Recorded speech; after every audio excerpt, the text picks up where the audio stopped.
নমস্কার বন্ধুরা, চলে এসেছি আরও একটা নতুন ভিডিও নিয়ে আমার ইউটিউব চ্যানেলে আপনাদের সকলকে স্বাগত। আজ আমি বানাবো পাটিসাপটা পিঠে। তার জন্য প্রথমেই আমি নারকেল কুড়িয়ে চিনি মিশিয়ে বেশ কিছুক্ষণ রেখে দিয়েছিলাম।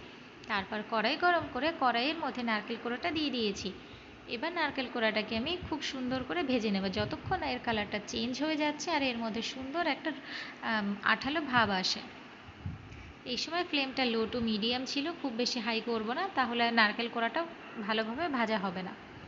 দেখুন অনেকটা আঠালো ভাব এসে গিয়েছে, বাট পুরোটা হয়নি, আরও করতে হবে।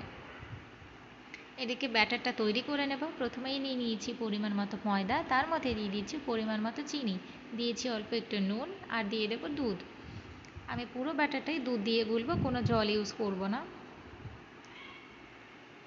অল্প অল্প দুধ দেবো আর খুব ভালো করে গুলে নেব। দেখুন ব্যাটারটা গোলানো হয়ে গিয়েছে, না খুব বেশি পাতলা করে গুলেছি না খুব বেশি গাঢ় হয়েছে, ঠিক এরকমই হবে।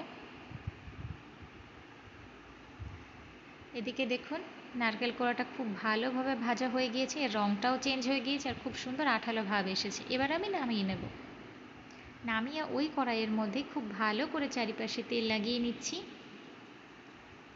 এবার ব্যাটারটা একটা গোল হাতাতে করে এক হাতা দিয়ে দেব। দিয়ে দেওয়ার পরে কড়াইটাকে খুব ভালো করে চারিপাশ থেকে ঘুরিয়ে নেব, যাতে ব্যাটারটা খুব সুন্দর করে চারিপাশে গোল আকৃতিতে ছড়িয়ে যায়। এই সময় ফ্লেমটা একদমই লো ছিল, হাই করলে হবে না।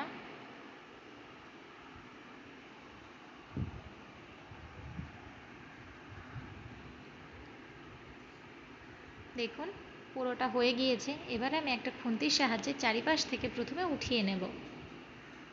এটা পরে করলেও হয়, বাট এভাবে করলে আমাদের সুবিধা হয়। দেখুন কড়াই থেকে উঠে গিয়েছে। এবার আমি নারকেলের পুরটাকে সাইডে বসিয়ে দেব।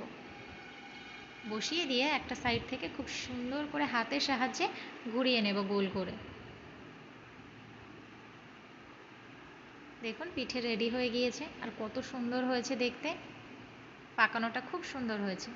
ঠিক এইভাবে আমি বাকি পিঠেগুলোও বানিয়ে নেব। দেখুন হয়ে গিয়েছে আমার পাটিসাপটা। কেমন হয়েছে সকলে কমেন্ট করে জানাবেন।